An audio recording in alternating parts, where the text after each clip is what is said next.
দীর্ঘ কত বছর? দীর্ঘ অলমোস্ট 1.5 ইয়ার। 1.5 বছর। 1.5 বছর পর আজকে আমরা ট্যুরে যাচ্ছি। হঠাৎ করেই প্ল্যান।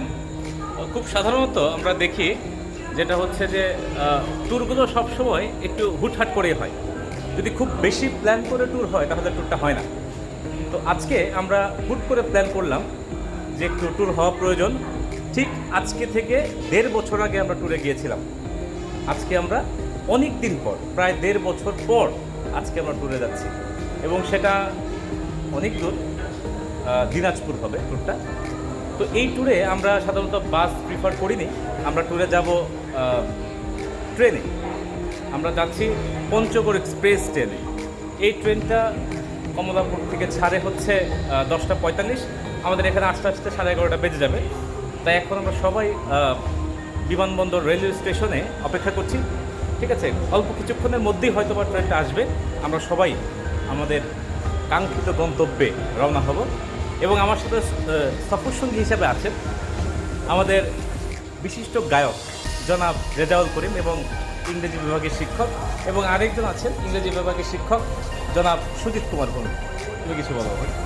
আসলে এই প্রতিকূল পরিস্থিতির মধ্য দিয়েই আমরা একটি ট্যুরে যাচ্ছি। আশা করি যে আমাদের ট্যুরটি ভালো মতো আমরা সম্পন্ন করতে পারবো এবং আল্লাহ তাআলা বা সৃষ্টিকর্তা আমাদেরকে সেই তৌফিক দান করবেন যেন আমরা সুস্থভাবে ঢাকায় ফিরতে পারি। কারণ আমরা জানি এখন একটা খুব ক্রুশিয়াল টাইম, প্যান্ডামিক সময় যাচ্ছে, চারিদিকে করোনার আবহ। তারপরেও আমরা যেহেতু দীর্ঘদিন এই বদ্ধ অবস্থায় কাটালাম, এই আমাদের যে একঘেয়েমি ভাব এটিকে কাটানোর জন্য এবং একটি রিফ্রেশমেন্টের জন্য আমরা এই প্রতিকূল পরিস্থিতির মধ্যেও আমাদের ট্যুরে উদ্দেশ্যে বের হচ্ছি। সবাই দোয়া করবেন আমরা যেন সুস্থ এবং সুন্দরভাবে ফিরে আসতে পারি। তো এখন আমাদের সঙ্গে আছেন আমাদের বনানী বিদ্যানিকেতন স্কুল অ্যান্ড কলেজের সিনিয়র ইংরেজি শিক্ষক রেজাউল করিম। তিনি একাধারে শিক্ষক, কিন্তু পাশাপাশি তার কিছু এক্সট্রা কারিকুলার তার মধ্যে আছে, কিছু বৈশিষ্ট্য আছেন। তিনি সিঙ্গার এবং গীতিকার এবং নিজেই তার গানের তিনি সুরকারও করেন। তো তিনি কিছু বলবেন। সুজিত স্যার যেভাবে বলেছে আমি সেভাবেই বলি। দিনাজপুর নিয়ে আমার একটা গান আছে, আমি গানটা একটু এক লাইন গাই। আমার বাড়ি দিনাজপুর, ঢাকা থেকে বহু দূর, তোমার বাড়ি বহরিশালে, আমি কেমনে দেব তোমায় মন, ও আমার প্রাণের সখারে। গানটি ডুয়েট গান, আপনারা দোয়া করবেন। আগামী 3 বছর পর গানটি আমি বের করতে চাই যদি আল্লাহ আমাকে বাঁচিয়ে রাখেন। Thank you. তাহলে অবশেষে দীর্ঘ অপেক্ষার পর আমাদের ট্রেন ছাড়লো, এই তো। তাহলে আমরা কোথায় যাচ্ছি? দিনাজপুর। আমাদের টিকিট কাটা যদিও দিনাজপুরের, but still we are not decided where we will go. Zahid sir, আপনি কি ডিসিশন নিতে পারছেন আপনি কোথায় যাবেন? আমি যাচ্ছি তো যাচ্ছি, মানে 2 দিন ঘুরবো, যেখানেই যাবো যেখানে রাত সেখানেই কাজ। বুঝলেন ভাই? যে আমিও জাহিদ স্যারের সাথে একমত। কারণ যেখানে যাচ্ছি, যেখানে রাত সেখানে কাজ, ঘুরবো, ঘোরার জন্য যাচ্ছি। শফিক স্যার, নামাজ পড়বা কই? আমরা ঘোরার জন্য বের হয়েছি। গন্তব্য মানে এখন কোনো গন্তব্য নাই আপাতত। তো আমরা আম বাগান দেখবো, লিচু বাগান দেখবো, আর পথে আর অন্যান্য কোনো যদি অন্য জায়গা আছে দর্শনীয় কোনো স্থান পাই তাও দেখবো আমরা। যদি দর্শনীয় স্থান পাই, যদি ঢুকতে দেয়, এই তো। হ্যাঁ যদি ঢুকতে দেয়, এই তো। হ্যাঁ হ্যাঁ সাদাত স্যার কিন্তু আর দেখবে আমি দেখুন, খালাস স্যার আমারটা দেখুন। নেশা করে যান। এই যে কাঠ খেলতে আসি, নো টেনশন, নো করতে। এই যে কাঠ, এই যে কি পাইছি, স্যার বউ ডাক্তার আমি থাকবো। আমার বেশি রাগ হয়ে না, আমি খারাপ করবো। কাঠপাটক শাহাদত স্যার। আমার হিসাব আছে না, আমি তো নিচ্ছি প্রথম টাক হিসাবে। আমার আশা আছে দিয়ে 17, আমি 17 কইছি, 17। 17। এই যে আমার কাঠ।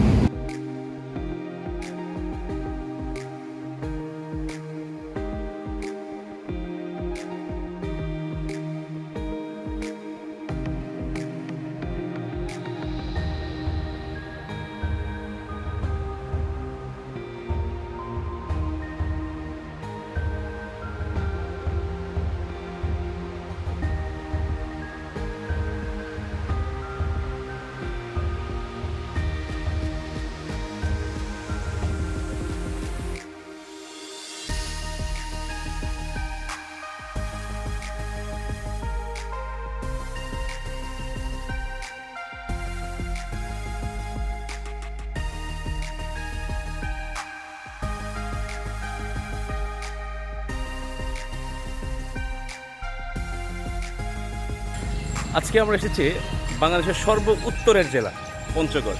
আজকে আমরা পঞ্চগড় ঘুরবো, পঞ্চগড় দেখব এবং পঞ্চগড় জেলা পরিষদের সামনে থেকে এবং শহীদ মিনার থেকে আজকে আমাদের ঘোরার প্ল্যানটা শুরু।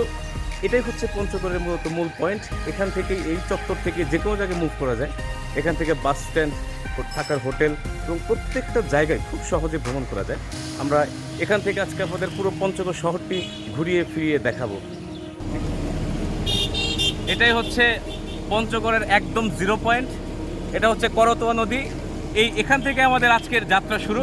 আমরা আজকের দিনটাতে আমরা এই পঞ্চগড় শহরটি একদম পুরো পঞ্চগড় পুরো ডিস্ট্রিক্টের যে ভিউ পয়েন্ট আছে, যে টুরিস্ট স্পেস আছে, প্রত্যেকটা জায়গা আমরা খুব সুন্দর করে দেখব এবং ভ্রমণ করব এবং আপনাদের সবাইকে আমরা দেখাবো।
আমরা এখন যাচ্ছি পঞ্চগড়ের লিচু বাগানে। সাধারণত পঞ্চগড়ে খুব বেশি লিচু বাগান নাই, এখানে অর্গানিক চাটাই বেশি পাওয়া যায় এবং এখানে কয়েকটা চায়ের ইন্ডাস্ট্রি আছে।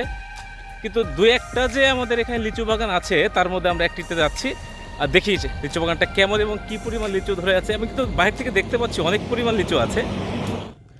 আমাদের জাহিদ স্যার লিচু বাগানে আসছে, যদিও সানগ্লাস পরা, লিচুর কালারও বুঝতেছে না, কিন্তু এই লিচুটার জাত হচ্ছে কাঁঠালি। ভাই আমার ছবি তুলে এটা আরও 25 দিন থেকে 30 দিন সময় লাগবে, ঠিক আছে। এই লিচুটা সবচেয়ে দামি লিচুর মধ্যে একটি। এটির 100 লিচুর দাম পড়ে প্রায় 900 টাকা। আরেকটা বিষয় খেয়াল করলাম, সেটা হচ্ছে যে জিজ্ঞেস করছিলাম যে আমাদের কাছে বিক্রি করবে কিনা, কিন্তু বিক্রি করবে না, কারণ এই বাগান নাকি একদম প্রথমেই একেবারে বিক্রি করে দেয়।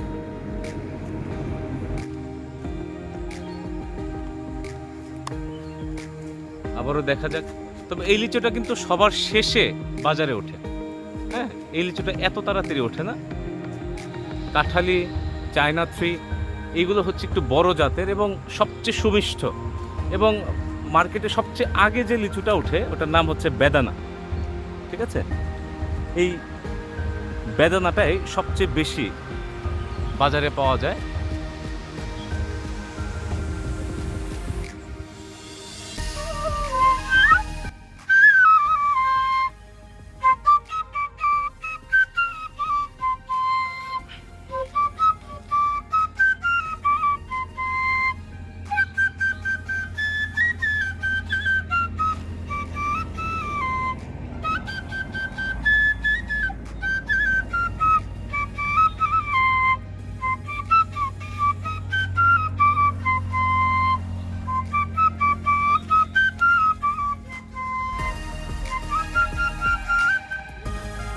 অনেক ধন্যবাদ রেজাউল স্যারকে আমাদের এই লিচু বাগানে এসে চমৎকার একটি বাঁশি সুর শোনানোর জন্য।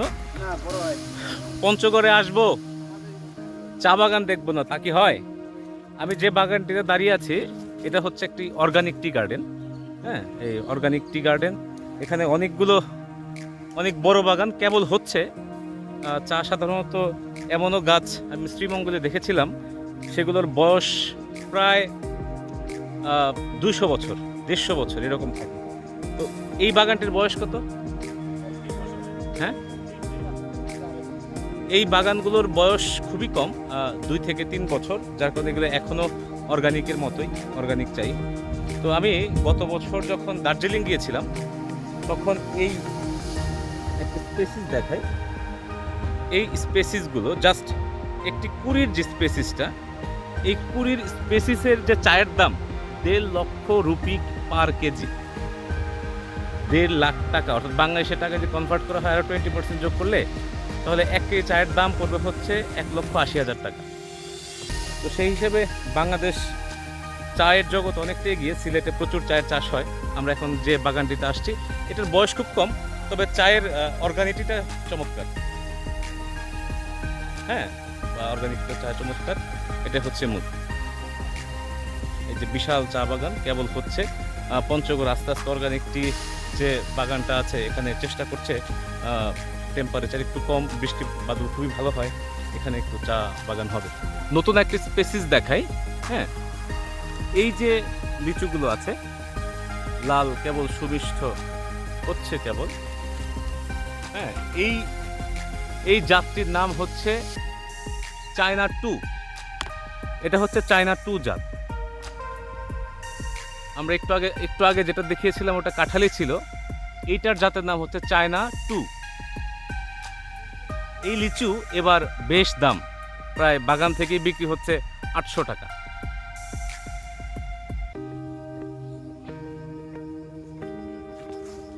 এই বাগানে আমরা যতগুলো গাছ দেখলাম অধিকাংশই হচ্ছে চায়না 3। এই যে একটা গাছ দেখলাম এটাই হচ্ছে চায়না 2। হ্যাঁ, এই একটা গাছই আছে চায়না 2, আর সবগুলো গাছই হচ্ছে কি চায়না 3। এখন যে স্পেসিসটা আমি দেখাবো সেটা হচ্ছে চায়না 3। হ্যাঁ, এটাও বেশ বড় হয়। এই লিচুর সিডগুলো অনেক ছোট।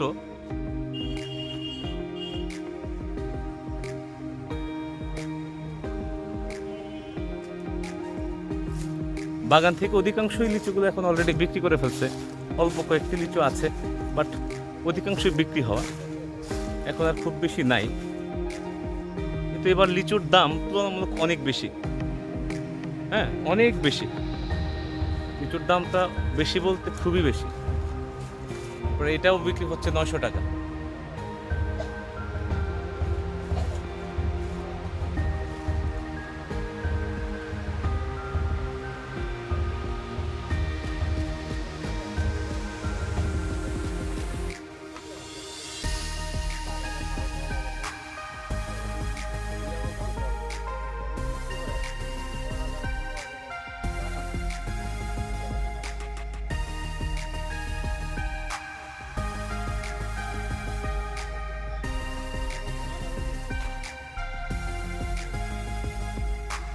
এটাও হচ্ছে চায়না 3।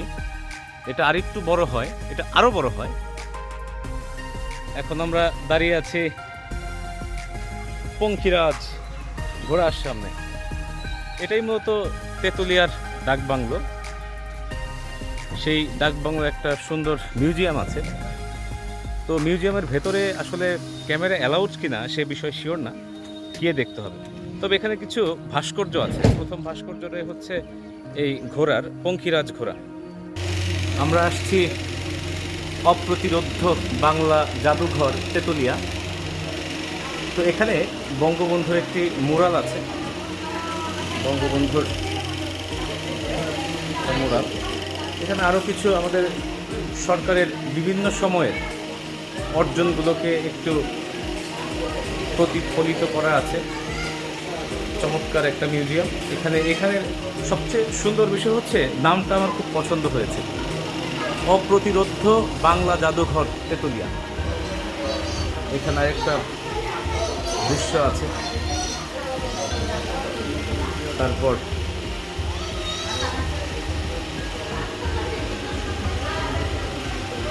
স্বাধিকার আন্দোলন সূচনা এর কিছু ছবি এখানে একটু আছে, এটাও খুব চমৎকার। তেতুলিয়ার জাদুঘরটা একটু ডিফারেন্ট, অর্থাৎ আমরা স্কুল কলেজ যেরকম বঙ্গবন্ধু কর্নার হিসেবে সাজাই না, ঠিক একই রকম বঙ্গবন্ধু কর্নারের মতো, অর্থাৎ বঙ্গবন্ধুর অর্জন বা বঙ্গবন্ধুর সব কিছু দিয়েই এটা করা। এটা গ্যালারি 1 দেখালাম, এটা হচ্ছে গ্যালারি 3।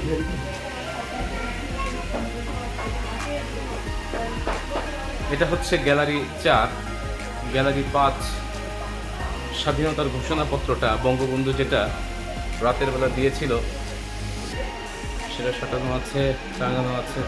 তবে ছবির গ্যালারির যে মডিফিকেশনটা, যে কারুকার্য বা যেটার ইন্টেরিয়র যেটাকে আমরা বলি, সেটা বাঁশ দিয়ে তৈরি, সেটা খুবই সুন্দর, চমৎকার। একটা সবচেয়ে বড় ব্যাপার হচ্ছে শৈল্পিকতা বা শৈল্পিক সৌন্দর্য ফুটিয়ে তোলাই হচ্ছে একটি গ্যালারির মুখ্য উদ্দেশ্য থাকে। সেই হিসেবেই গ্যালারিটা খুবই চমৎকার হয়েছে। আমার সবচেয়ে ভালো লেগেছে যে বাঁশের কারুকার্যটা এখানে, এটাই সবচেয়ে সুন্দর লেগেছে আমার কাছে। তো আপনারা দেখে বলবেন কেমন। আরও একটা জিনিস দেখাই, তো এই রিভিউগুলো সাধারণত খুব বেশি পাওয়া যায় না। তো আমি যখন এখানে ঢুকতে নিয়েছিলাম, আমাকে প্রথমে ঢুকতে দিতে চাইনি, যেহেতু সরকারি চাকরি করি। হ্যাঁ, এই সরকারি চাকরির সুবাদে ঢুকতে পারলাম আর কি। তো এটা একটা ডাক বাংলোর একটা রুম বা কটেজ যেটাকে বলে। সেই কটেজে সাধারণত মানুষ থাকতে পারে, তবে এটার কটেজের একটা ভিন্ন বিষয় হচ্ছে যে এই কটেজে যে কেউ থাকতে পারে।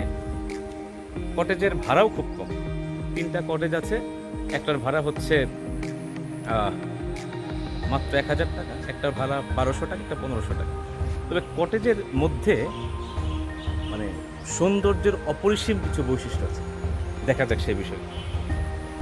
এখানে একটা সিংহের এবং একটা বক পাখির, আমরা ছোটোবেলায় যে গল্প পড়েছি না, এরকম একটা ভাস্কর্য আছে চমৎকারভাবে।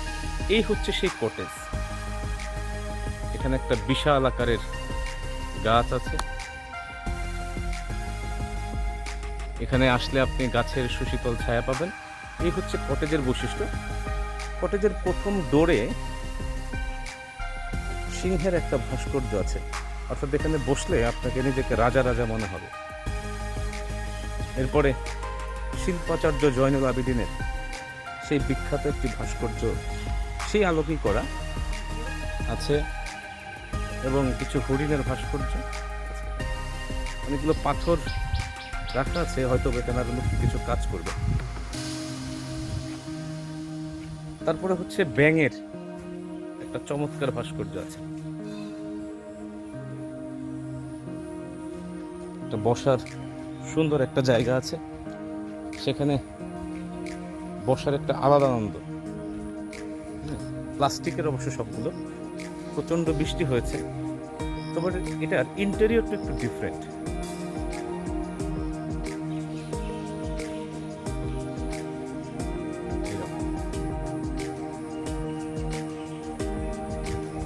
এটাই হচ্ছে এটার ইন্টেরিয়র এবং এক্সটেরিয়র, যাই বলি না কেন, এটাও খুব চমৎকার।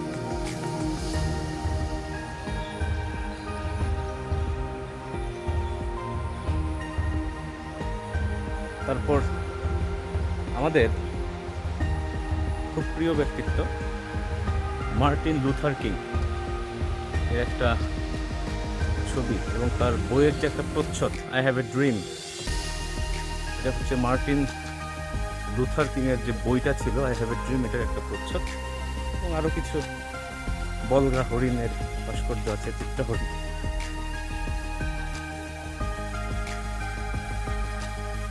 বঙ্গবন্ধু, আর এই কমপ্লেক্সটার নাম হচ্ছে বেরং কমপ্লেক্স। অর্থাৎ এখানে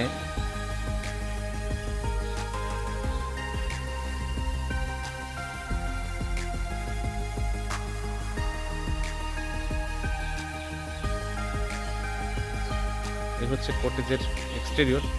গেস্ট থাকায় ভেতরে যেতে পারলাম না, যদি গেস্ট না থাকতো তাহলে হয়তো ভেতর থেকে সবকিছু দেখাতে পারতাম।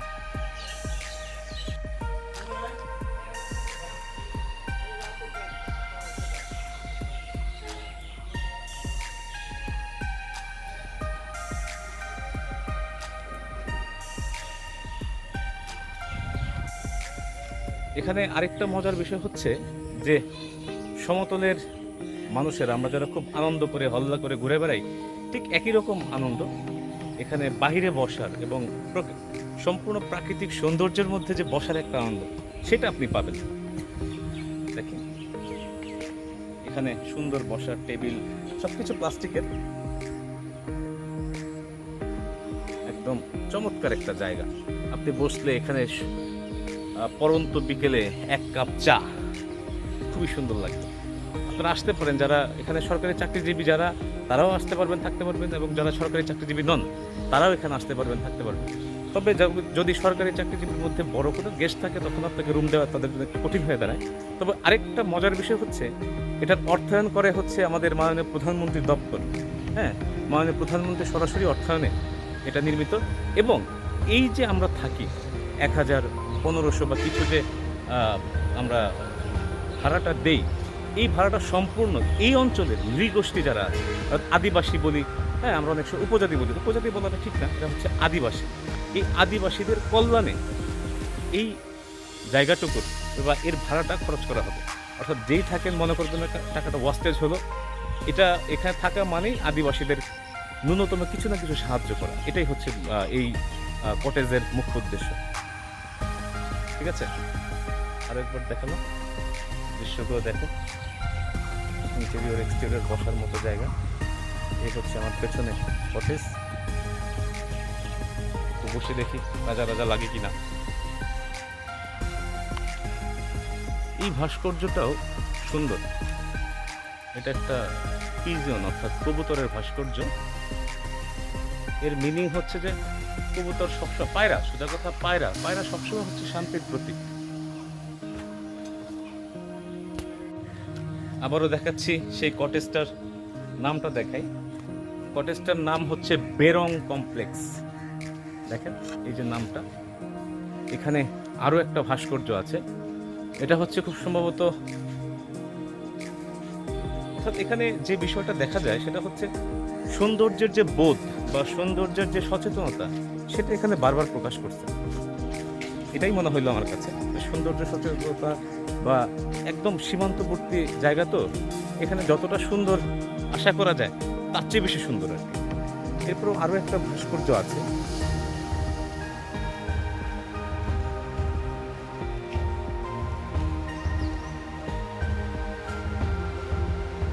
অর্থাৎ এই ভাস্কর্যটার নাম হচ্ছে বীরশ্রেষ্ঠ স্মরণে। ঠিক আছে, অর্থাৎ আমাদের যে 7 জন বীরশ্রেষ্ঠ আছে, আমি যখন 38 BCS পরীক্ষা দিয়েছিলাম তখন আসছিল যে 7 জন বীরশ্রেষ্ঠের নাম লেখো রিটেন পরীক্ষায়।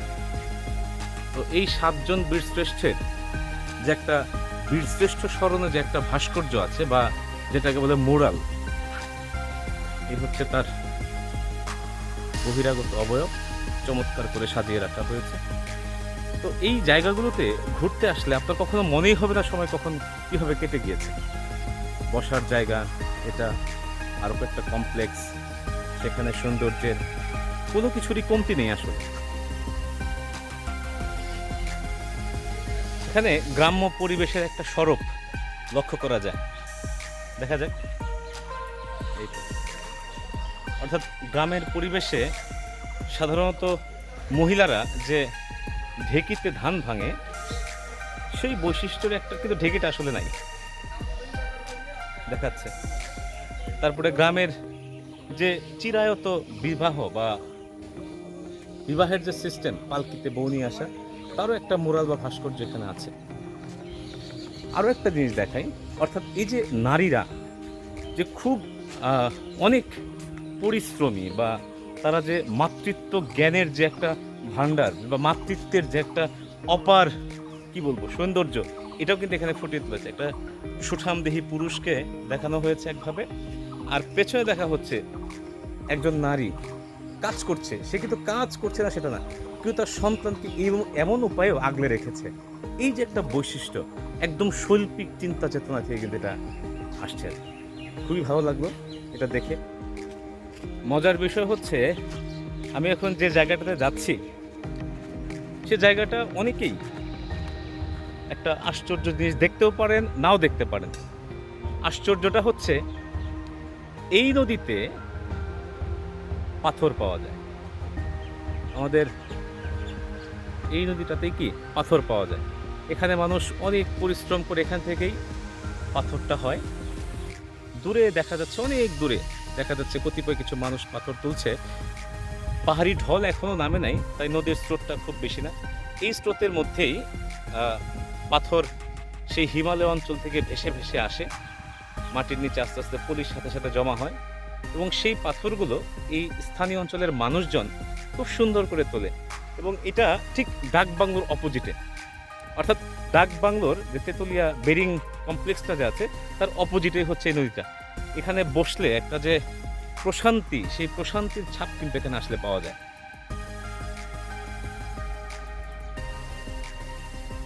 যতদূর চোখ যায় শুধু নদী আর নদী, পানি ভেসে যাচ্ছে।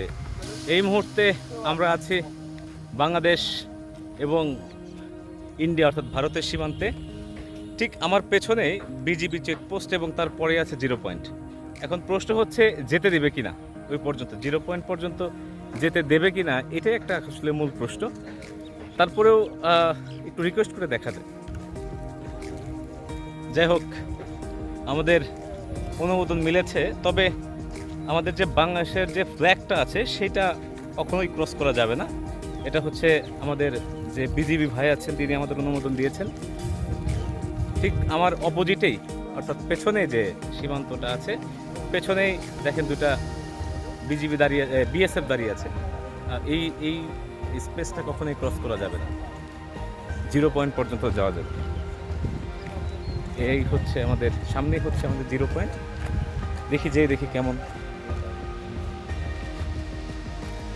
আমি এখন যেখানে আছি এটাই হচ্ছে বাংলাদেশের শেষ সীমান্ত, অর্থাৎ আমরা যেটা বলি টেকনাফ থেকে তেতুলিয়া।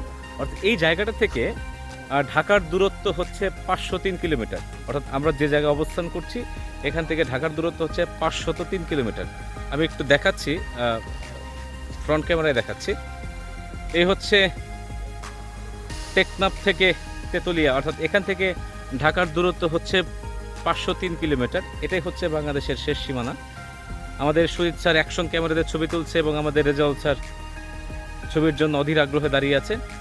এবং আরেকটা বিষয় দেখাই, সেটা হচ্ছে যে ঠিক অপোজিটেই বাংলাবান্ধা 00, অর্থাৎ এখানেই আমাদের বাংলাদেশের সীমান্ত শেষ। অর্থাৎ এর পরেই যা আছে কিছু আছে নোম্যান্স ল্যান্ড, অর্থাৎ এই জায়গাটুকু কারোই না, না ভারতের না বাংলাদেশের, এটুকুকে বলা হয় নোম্যান্স ল্যান্ড। তো এই নোম্যান্স ল্যান্ড একটা পতাকা আছে, খুব বেশি দূরত্বে যাওয়া যাবে না। এটা হচ্ছে পতাকা, হ্যাঁ, এই দূরত্বে যাওয়া যাবে না। আমার ঠিক পেছনেই হচ্ছে সেই বাংলাদেশের শেষ সীমান্ত, অর্থাৎ কাঙ্ক্ষিত সেই 0। এখানে অনেকগুলো মানুষের নাম দেওয়া আছে, এখন সবগুলো মানুষের নাম আসলে পড়ে শেষ করাও সম্ভব না। তো আমার ঠিক পেছনেই হচ্ছে ভারতের সীমান্ত, অর্থাৎ এই যে আমরা যে পেছনে দেখতে পাচ্ছি সবটুকুই হচ্ছে কি ভারতের সীমান্ত। আমাদের পেছনে যা যা আছে সবই হচ্ছে ভারতের সীমান্ত, অর্থাৎ এখানে যা দেখতে পাচ্ছি সবই হচ্ছে ভারতের সীমান্ত। আমরা এই বর্ডারটুকু আর ক্রস করতে পারবো না। এরপরে যদি আমরা যেতে চাই তাহলে বিজিবি আমাদের অনুমোদন দিবে না, কারণ এই মুহূর্তে সব কিছুই বন্ধ আছে। আমদানি রপ্তানি থেকে জরুরি কিছু আমদানি রপ্তানির কাজ ছাড়া সব কিছুই অফ। এখান থেকে বাংলাবান্ধা 00 কিলোমিটার, সিকিম গ্যাংটক এখান থেকে প্রায় 133 কিলোমিটার, ফুলবাড়ি 2 কিলোমিটার, বাংলাবান্ধা 0। এই হচ্ছে বাংলাদেশের যে শেষ সীমান্ত, এর একটা ম্যাপ দেয়া আছে। এই হচ্ছে সেই ফ্ল্যাগ, অর্থাৎ এই বাংলাদেশ এবং ভারতের যে ম্যাপ আছে, এই ম্যাপের জায়গাটুকু বা এই যে একটা লাইন, বর্ডার লাইন আছে, সাদা সাদা একটা বর্ডার দেওয়া আছে, এটা কখনো ক্রস করা যাবে না। এই পর্যন্তই হচ্ছে শেষ। তবে যদি আবার কখনো ভারত বাংলাদেশের সীমান্তগুলো খুলে দেয় এবং ভারতীয়দের বাংলাদেশে আসার এবং বাংলাদেশের ভারতে প্রবেশের অনুমোদন দেয়, তখন আবার এই জায়গাগুলো ক্রস করে ভারতের মানুষ বাংলাদেশে আসতে পারবে এবং বাংলাদেশের মানুষ ভারতে যেতে পারবে। আমরা একটু অনেক দূরত্বে একটু দেখাই যে কিছু বিএসএফ সদস্য দাঁড়িয়ে আছে।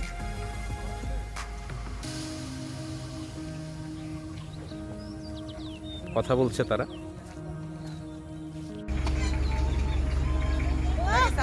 সংবাদ রয়েছে কালকে দিচ্ছে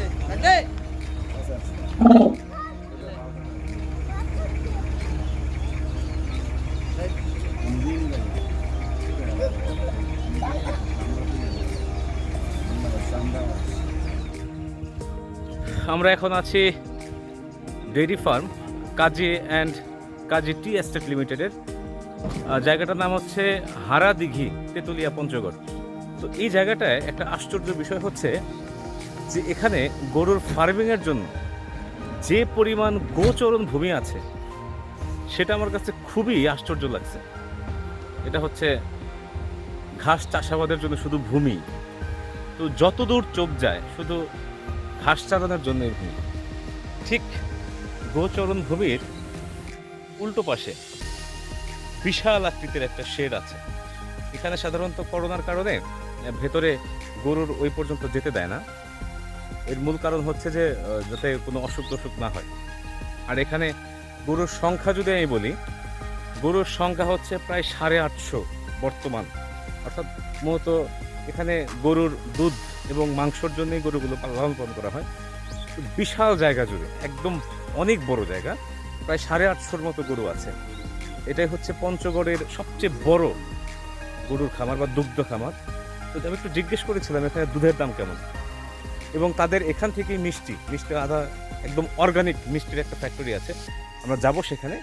এই গরুর যে মানে গরুর সংখ্যা শুনে আমি খুব অ্যাস্ট্রোনিস্ট, এত গরু, এবং দুধের দামও অনেক কম, মাত্র 55 টাকা কেজি তারা বাহিরে বিক্রি করে, এর বেশি নেয় না। এখান থেকে যত দূর চোখ যায় শুধুমাত্র এখানে নেপিয়ার, আরও বিভিন্ন, আমি এতগুলো ঘাসের নামও জানি না, শুধু ঘাস আর ঘাস। অর্থাৎ এখানে আমি এক হিসেবে বলতে পারি এটা হচ্ছে ঘাসের সমুদ্র, একদম ঘাসের সমুদ্র এটা।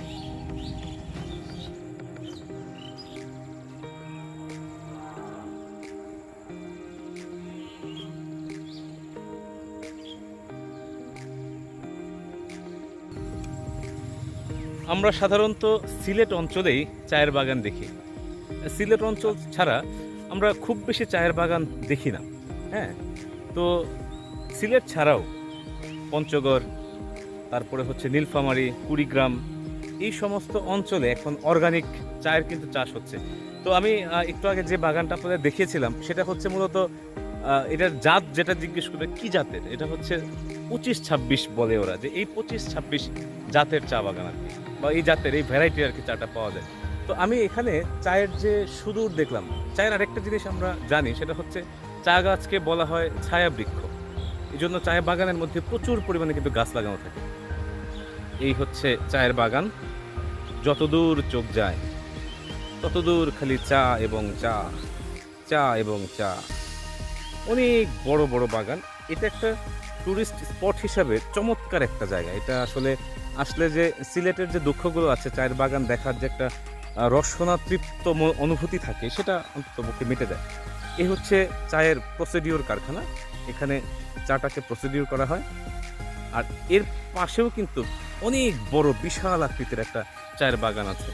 এই অ্যাসপেক্টটাই অনেক বড়। এখানে দুগ্ধ খামার, এবং এখানে যে মিষ্টিটা হয় সম্পূর্ণ, এখানে মিষ্টির মধ্যে কোনো প্রকার এক্সট্রা কেমিক্যালি দেওয়া হয় না। অর্থাৎ সম্পূর্ণ এখান থেকে গরুটাকে প্রসিডিওর করে এবং এখান থেকে কিন্তু মিষ্টি উৎপন্ন করে। এবং এই চাটাই হচ্ছে বাংলাদেশের বলা চলে প্রথম অর্গানিক কোনো চা। হ্যাঁ, যতদূর চোখ যায় শুধু চা বাগান আর বাগান। এটা বলছিলাম, আমি জিজ্ঞেস করেছিলাম কত একর, সে ম্যানেজারটা বলতে পারে নাই। অনেক বড়, আমরা অনেকক্ষণ যাবৎ ঘুরছি কিন্তু বাগান দেখে শেষ করতে পারছি না, অনেক বড়। এই হচ্ছে সেই মিষ্টি, এটা সম্পূর্ণ, এটাকে বলা হয় পাটালি সন্দেশ, গুড়ের সন্দেশ। এটা সম্পূর্ণই হাতে বানানো এবং কোনো প্রকার বিন্দুমাত্র কোনো কেমিক্যাল নাই। এখানের দুধের, এখান থেকে যা উৎপন্ন হয় ঠিক ওই দুধেই এই মিষ্টিটা হয়। মানে আমি এ পর্যন্ত টাঙ্গাইলের অনেক চমচম খেয়েছি, অনেক ধরনের মিষ্টি খেয়েছি, রস, প্রিমিয়াম, কিন্তু আমার মনে হয় যে আমি এই যে মিষ্টির যে টেস্ট, একদম কারখানার ভেতরকার ছবি, হ্যাঁ, এই মিষ্টির যে টেস্ট, আমি এই টেস্ট কখনো পাইনি। তার কাছে খুব অনুরোধ করে ছবিগুলো নিয়েছি, মানে এত টেস্ট, এটা মুখে না দিলে বিশ্বাস করার কোনো উপায় নেই। আমি 13টা খাইছি। আমাদের এক ভাই আসছে, সে বেশি খায় নাই, 13টা খাইছে, কিন্তু দামও কম, একদম কম। একটু মিষ্টির দামটাও দেখি। এখন যেটা দেখা যাচ্ছে এটার দাম হচ্ছে 300। এই যে চিনির সন্দেশ যেটা, এটা হচ্ছে 400। ঠিক আবার এটা যে গুড়ের, এটারও প্রাইস সেম 400, এটারও 400। এটা হচ্ছে 340, আবার এটা হচ্ছে 300। অর্থাৎ এখানে খুব বেশি আইটেমের মিষ্টি বানানো হয় না, কিন্তু যে কয়টা আইটেম বানানো হয় এইগুলোর স্বাদের জুড়ি কোনোভাবেই নাই। আমি একদম ফ্যাক্টরির ভেতরে খুব অনুরোধ করে আসছি, এত টেস্টি মিষ্টি আমি কখনোই খাইনি। এটা হচ্ছে রসগোল্লা। এই রসগোল্লাটার প্রাইস কত? এটাও 300 টাকা। এটা ছানা কিন্তু- থেকে। এটা সম্পূর্ণ ছানা থেকে, এটা হয় একদম ছানা থেকে হয়। মানে এক একটা মিষ্টির টেস্ট, মানে কেমন যে টেস্ট। আর এখন আমি যেটা দেখাচ্ছি এটা হচ্ছে কালো জাম, এটা হচ্ছে 400 টাকা। এই হচ্ছে সেই মিষ্টি, মানে এই মিষ্টিগুলো অলরেডি আমি 10টা খাইছি, এটা হচ্ছে 11 নাম্বার, এটা জোর করে দিছে। মানে এই মিষ্টির যে টেস্ট, আমি এত মিষ্টি খাই কিন্তু এই টেস্ট আমি কখনোই পাইনি। এটা হচ্ছে পঞ্চগড়ের একদম তেতুলিয়ার কাজী অ্যান্ড কাজী টি এস্টেট। এখানে মূলত টি এবং একটা বিশাল আকারের দুগ্ধ খামার আছে। এই মিষ্টির যে টেস্ট, মানে কোনোভাবে এক্সপ্লেন করা যাচ্ছে না, এত টেস্টি, কিন্তু দামটা এত সস্তা। যেখানে আমরা ঢাকাতে প্রিমিয়ামে খাই 1800, 1500, এই জায়গায় সেটা হচ্ছে মাত্র 300, 400। হ্যাঁ, আমি আশ্চর্য হয়ে গেলাম যে এত কম দামে এত স্বাদের এবং একদম অরিজিনাল দুধের ছানার মিষ্টি, সত্যি অসাধারণ টেস্ট।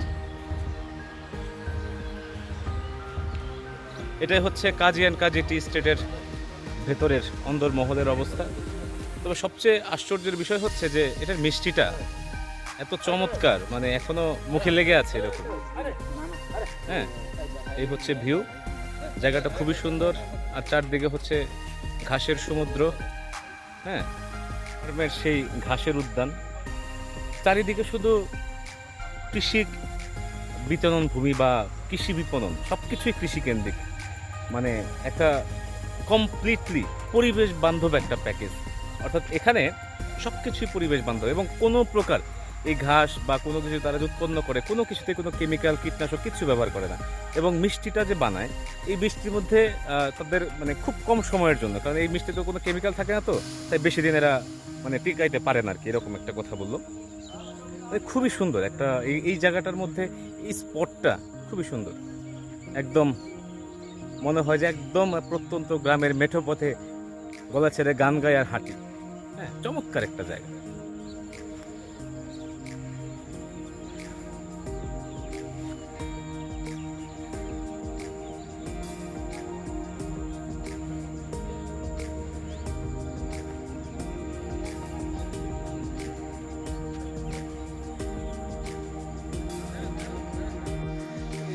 আমরা আরও একটা স্পটে এসেছিলাম, কিন্তু সেই স্পটটা 10টা থেকে 5টার মধ্যে আসতে হয়। তো এখানে আসলে সাধারণত সাধারণ মানুষদের প্রবেশ একটু রেস্ট্রিক্টেড, তারপরেও ঢোকা যায়, কিন্তু সেটা 10টা থেকে 5টার মধ্যে আসতে হবে। এর নাম হচ্ছে আনন্দধারা। এটা একটা পঞ্চগড়ের একটা কমনলি পিকনিক স্পট এবং এটার ভেতরে অনেক সুন্দর, যেটা আমি ছবিতে দেখেছিলাম এর আগে কয়েকবার, কিন্তু এটা আসলে যাওয়া হলো না।